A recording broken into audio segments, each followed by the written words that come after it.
theory is introduced, you go into debate prep. Now, if you look at the segment guide for P104, which should be the third page, and if you look, you'll see a pyramid, and the page on the back of it, if you look at the top, it should give you the general overview of it. I'm sorry for those who come in late, I should have prepared more copies. If you look at the last part, the rhetorical project, it usually goes from 1 to 5 for the first lesson of a unit. It's all preparation. Now, if someone could help me out, what's the first step? What are you trying to do in order to prep them? It's actually on the book too. You're just framing it, right? After you frame it, why would you want to frame it actually? Why would you want to frame something that they're debating next week, I guess? What do you think? Charles, what do you think? Maybe set some parameters, not to go past. Yeah, yes. Okay. And after you set that, after you frame it for them, you go into the next part. You start the research. Now, when you're starting the research in this, because it's British parliamentary, we don't want to go right into it. First of all, we want to still make sure that they understand the topic that we're going over, this lesson. So you're researching about the prompt, first of all. Okay. In this case, it's, I believe, a value format. THBT is best to make decisions based only on maximizing one's own happiness. Now, there could be 3 types of answers to this. Yes, no, or no, again. Now, it depends. The 2 no's, it would have different values, different perspectives, which goes back to that. Linking it to the program objective, I think, sometimes would be very important in your lesson. After you've done research through, unfortunately, the media library and Wikipedia, we chose Wikipedia. It is an incredible source, maybe. I mean, I think there's pros and cons to it. But so far, it's good to summarize for the kids. It's easily formatted. I would maybe recommend that to be mentioned to the students. I made sure that I gave them sources are important, but you can start off from Wikipedia. I think that's what I did in college. I'm sure, I'm not saying I'm academically the best, but you start off with the topic and maybe kind of get a gist about what I'm trying to research, and then I go to the credible sources. News, BBC, CNN, Google Scholars, gives thorough resources outside of the internet, maybe even encyclopedias. After research of the prompt, this page is possibly when you could divide up the class. Pro side and the con side. Or if you choose to, you may not. You don't have to. Why?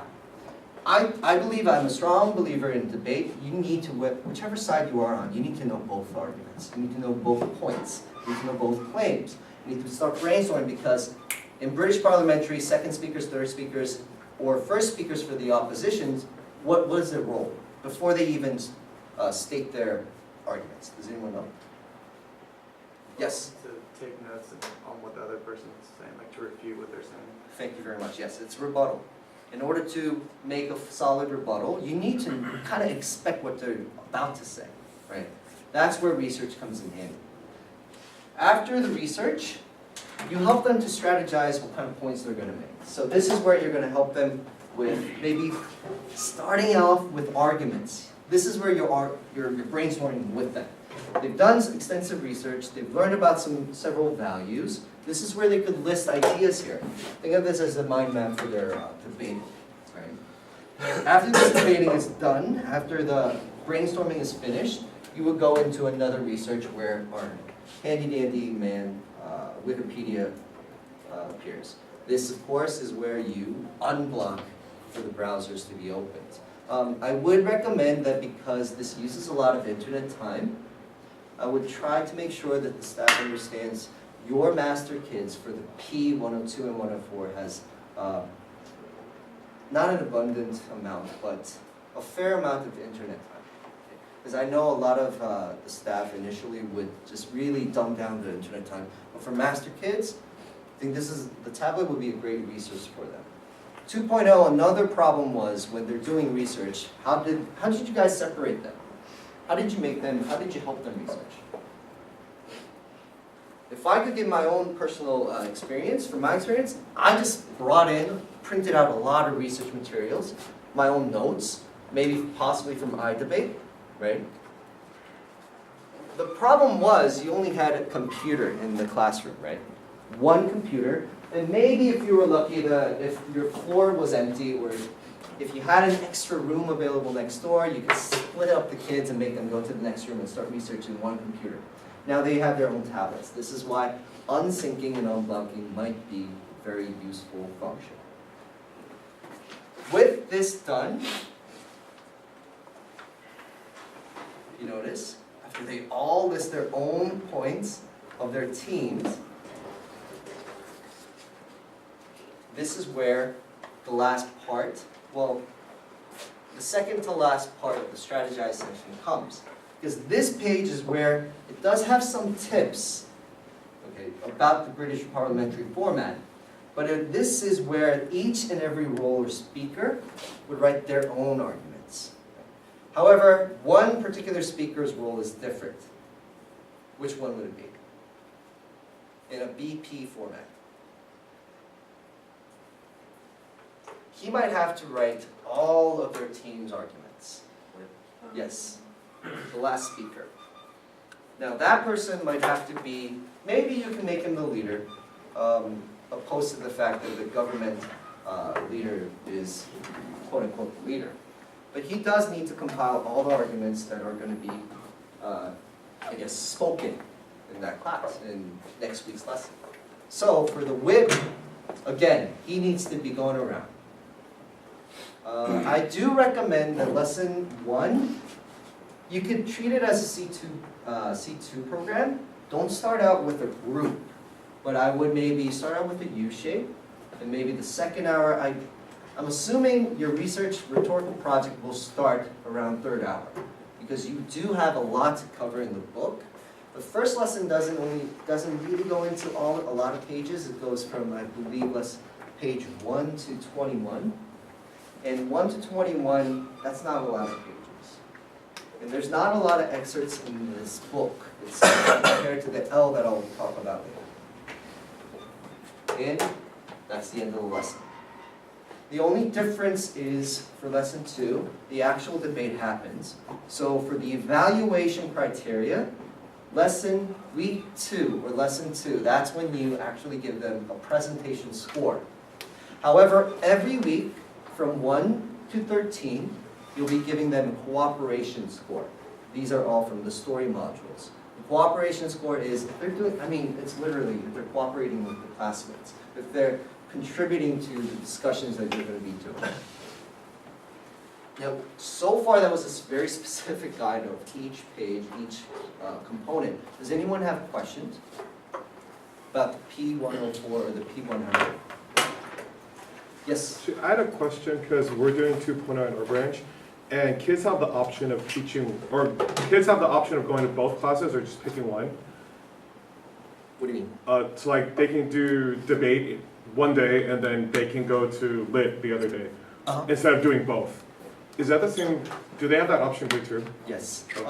So I'm assuming you're mentioning how in 2.0 you have kids that only take debate, right? Yes, that's possible for 3.0 masters only. The other modules, unfortunately, you have to pair them with a different 3.0. Now, once you're paired for the other levels, so let's say I'm taking C1 Alba and V1 Alba, right? That's when they can systematically be placed in an extra syllabus if they choose to do grammar. I guess this only pertains to the faculty managers, or you can talk to the staff about this as well. Thank you. No problem. Any other questions? Before I go into the learning cycle, then maybe go into more tips of how I would approach this. Now, if you look at the P101 learning cycle, actually, let's keep it consistent. I'm sorry.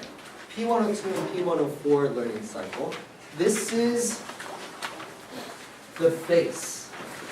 Now, what we just went through, the preview, the stimulus, and the priming section, the concept, the context, rhetorical skills, the rhetorical project. They go home, they do only two things for either critical argumentation and critical rebuttal.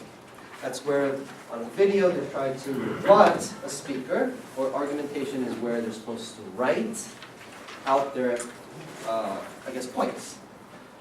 There is no collocation or production chunks for their vocabulary. There's no vocabulary section at all in masters. I'm assuming we could all presume why, right? If you look at the master program conceptually, master kids, they're the best of the best. They know how to contextually grab out the vocabulary. In class, of course, these books aren't easy reads, but still you're there to help them, right? Guide them. And I think they're diligent enough to look up these words if they can't find them. But that's what you have to aim for. For the master program, I think this is a chance for us at HQ as well, and you as well. If by any chance you have students that you think don't belong in masters, that's where this is where I'm going into the tips of the class. That's where you're thinking these kids could be pre-masters, right? So what could you change up in class with the same program? So you're teaching P104, but you know this kid is an elementary kid. I think he barely made it to 100 level. What could you do with your discussion questions? Ben, what would you do? Try to simplify the language. Yeah. Cater to the students' needs. How deep would you go with your discussions, Nathan? Still want to hit the same concepts, but maybe give more personal examples of it. Sure. You want to start slow with those kids. However, you have 200 level kids. These kids have been overseas, abroad for a few years. They get it right away. They're the ones you want to keep as your children. Sorry, it's a bad joke. What would you do with those? Kevin, what would you do with the discussions? With the 200 students? Yeah. It's still the same thing, gauge them. Yeah. Because even though they're 200, you try to take the discussion too deep, and if they don't understand it, you got to draw it back a little bit too. Okay. That's it. That's the master program right there. You can go in depth, I believe. That's where your prep comes in. The books itself, it is an interesting read to me personally. I mean, it's just a personal preference, right? I do like the paper book of P101 because I'm an economics major. P101 is based on market values again. But P102 is an interesting topic as well, history. Now, when you're teaching this program, it's very, very important that you understand and engage your students. I think that's the number one thing you need to know. Right? And I believe that everyone in this room is able and capable to do that. If you're chosen to become a master master facilitator, that means your manager has a lot of trust in you. And I think that would be like, you're considered one of the most trustworthy, you're considered one of the best in student management, you're considered one of the best in learning management. It's pretty much it for the P program for me, honestly. But I believe, does anyone have a P101 being offered next term? Now P101, you've taught 3.0 C2 high before? I did C2 Alba Plus last term. Yeah, Perfect. So it's the same structure with yeah, C2. it looks very similar. Yeah. It's actually exactly the same. Okay. Yeah. It's just aesthetically more pleasing the design. And every week you have a project based off of Michael Sandel's values. So let me give you an example of the British Parliamentary or P101 project. The first lesson, it just gives you a skim of the whole topics that Michael Sandel will talk about. Does anyone know who Michael Sandel is? Oh, Is sorry. he like a Harvard philosopher or something? About justice or? Yes. If you taught, I believe, a vision essay program, you've used the Justice book. He's renowned in Korea to the Korean parents. Now, he is a Harvard professor, and he delves into the philosophical aspects of the economy in the world. So there was an instance where if you were able to pay $100,000, actually $250,000 to kill a rhino, would you play that game? Ed, would you? killer right now? Yeah. Get paid or to pay? Oh, you have to pay. Okay, why not? I don't want to kill right now. No, that's definitely a start. Or how about this, you're a lobbyist, there's a public speaking going on, right? A public, what's it called? A public, a hearing, sorry. A public hearing going on in DC. But you don't have the time or luxury to stay in line because most of those you have to queue, right? Line up. Now let's say you just grab a homeless person in DC, which we have many, I'm from DC by the way. You would pay them $250 to stay in line for the whole night. And then later you come up to them, give them $250, you're going into a public hearing. Now is that morally right? Thank you, why? Because he wants, it's mutually beneficial. Interesting. All right, who says no? You're taking advantage of it. Okay, why, Brett? Because not everybody has that.